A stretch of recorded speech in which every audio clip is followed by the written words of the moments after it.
Hello YouTube and welcome back to another Rage video where tonight, ladies and gentlemen, we are venturing onto Day 12 Trauma.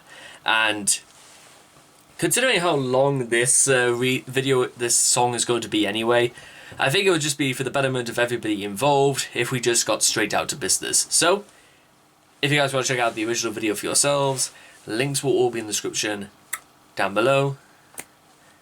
Let us resume Trauma in 3, 2, 1, and...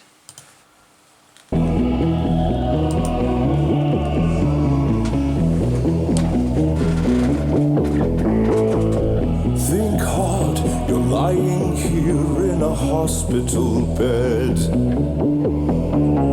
Disregard the emotions inside your head. Concentrate on the real world beyond your mind. It's not too late to leave your burdens behind. We won't let you go. Take you down below. Dark crypts of your soul, locked inside your head.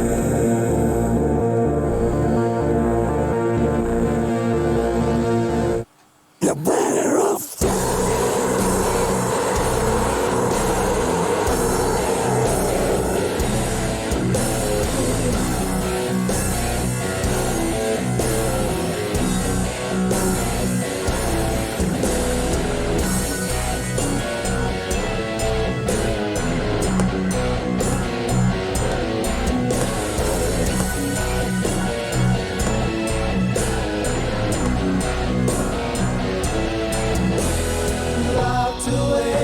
She lives in isolation. It's been that way since he has gone. She's been through a life of deprivation. She depends on you, her only son.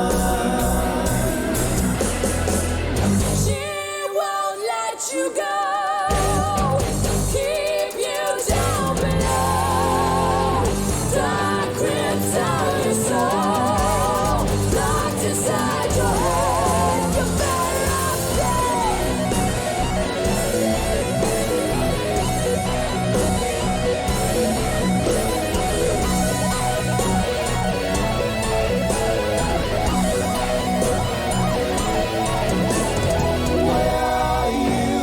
Can't you hear her calling?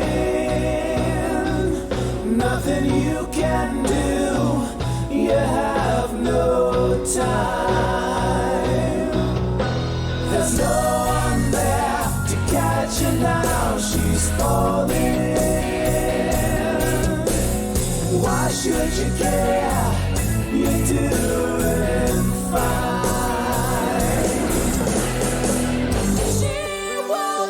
You go, keep you down below. Dark crypts of your soul, locked inside your head. You're better off dead.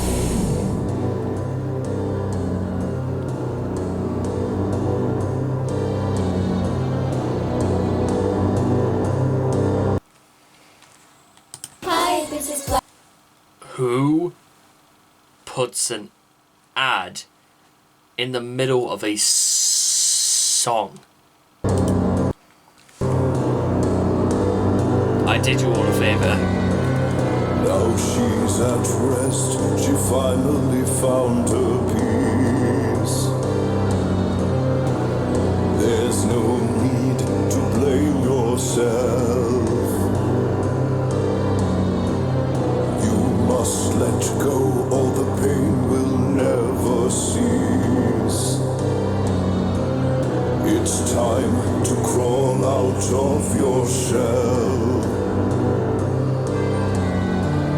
Your mother died the day your father left. A part of you died as well. Feelings of guilt will haunt you till the end. You must fight hard to break this spell. But it hurts.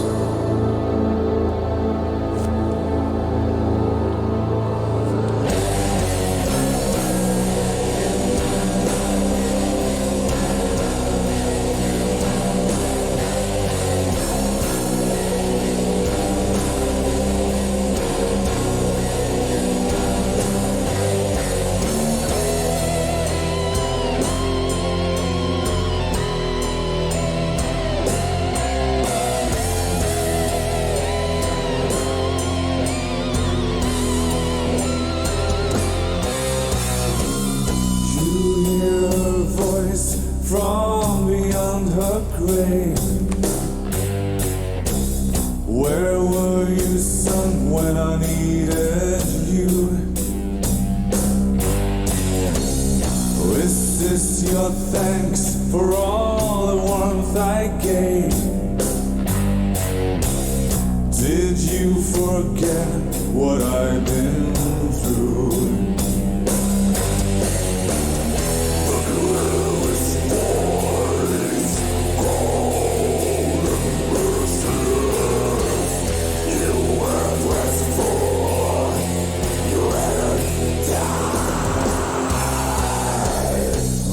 Deep within yourself, you must confess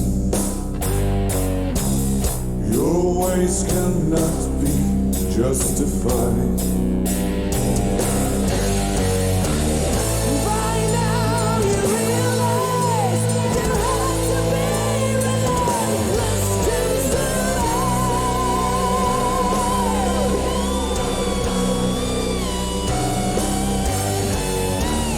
repress your memories, bury your emotions, and thrive.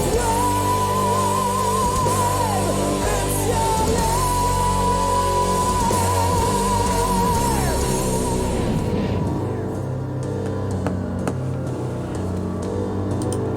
I know, sorry to pause this at this crucial stage of the proceedings, but I love this dynamic. The idea of the emotions starting to play off each other and trying to force their opinions down Labree's throat about why or what he should stay alive for. Fear using its tactic of almost making Labree feel guilty about the fact that if you are alive, at what expense, or why should the fear of maybe you should not be the one alive at all, it should have been your mother. And then passion seems to also interject as well with exclamations of you'd be better off dead, because what love is there of Labree? I mean, does this hint to stuff that happened immediately before the accident took place? And then when you hear reason coming in, and he kind of just says it as it is, that what happened to your mother dying immediately after your father left was not your fault. I mean, you were too young to know the difference. You were caught in the middle of a horrible, horrible dilemma. So why should it matter? Why should it be? So you shouldn't be suffering through it, but the pain is still there because this is his mother we're talking about. I can get behind that. I can get behind just about every aspect of what's going on. Even through the way the music just thunders in places and then crackles in others, implying well, who are we supposed to follow? Who are we supposed to acknowledge is the voice of reason? No pun intended.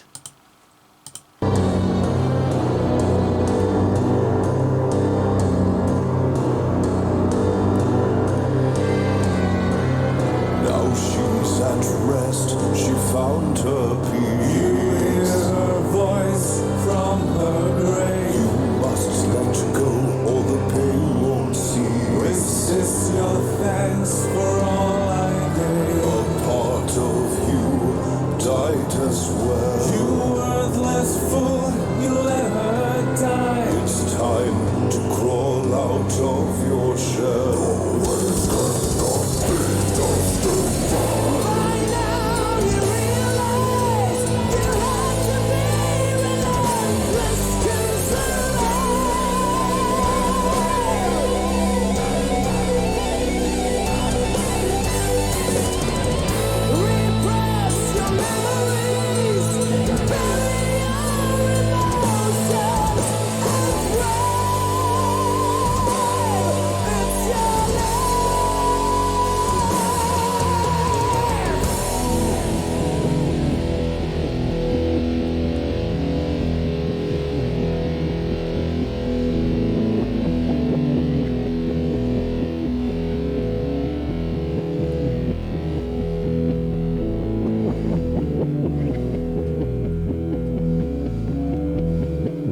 And they felt again to put another ad, but fortunately it's at the end of the song anyway, so you could say that we're kind of all tied up anyway.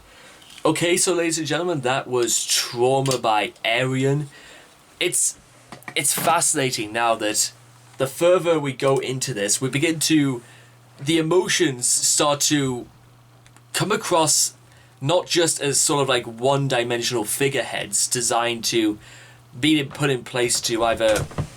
that the emotions are not just now becoming like one-dimensional figureheads. Instead, what they're becoming is people who are working off their powers to manipulate Labrie.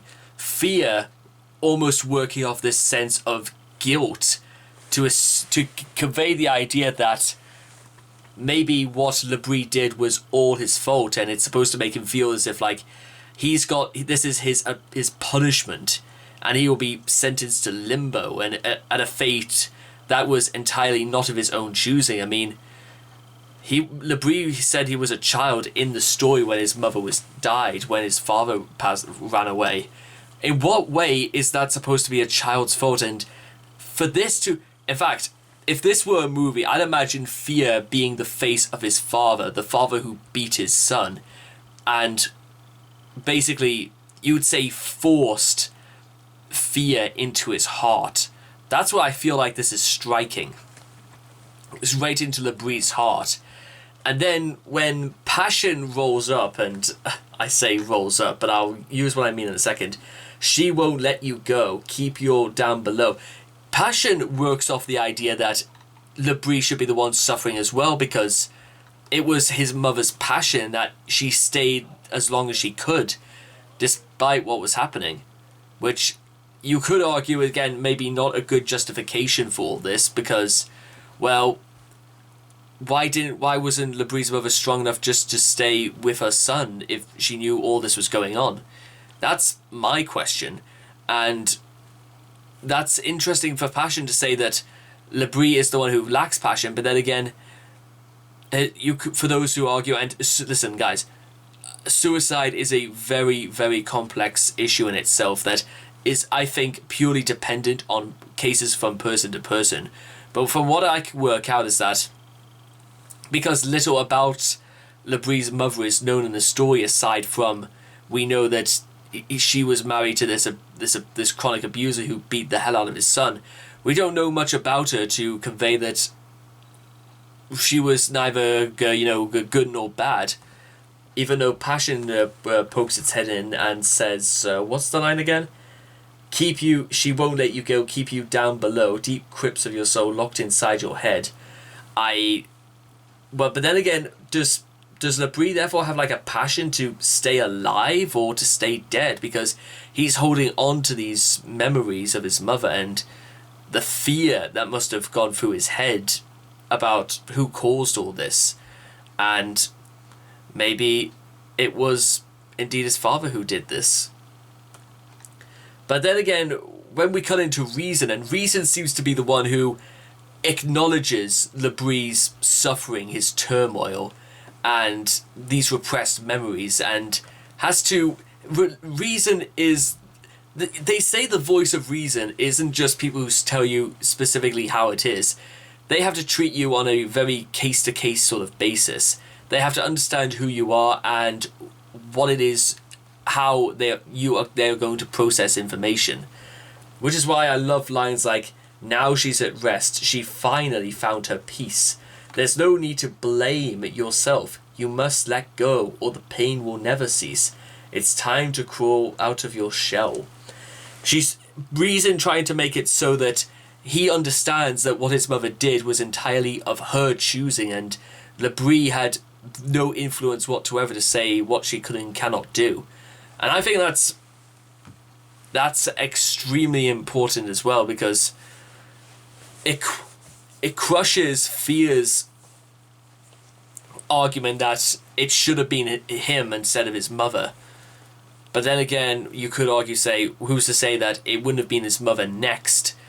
Because, bear in mind, ladies and gentlemen, people who abuse other people, women, children, animals, are very, very clever, because they think they know the law and get around it.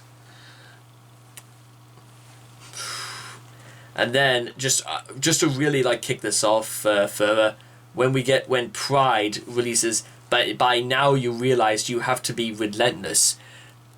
Labrie has to conquer the fact that he not only does he know, but he understands that this was not his own doing or his fault.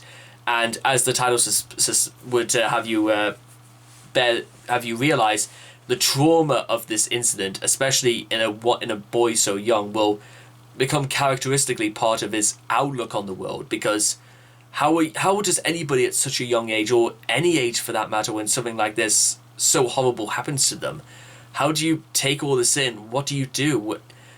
Do you think that you're full of doubt, regret, and all of a sudden they're trying to work his emotions are trying to work in their own play of, is he really to blame, or was he right all along in thinking he should stay locked in this hospital bed?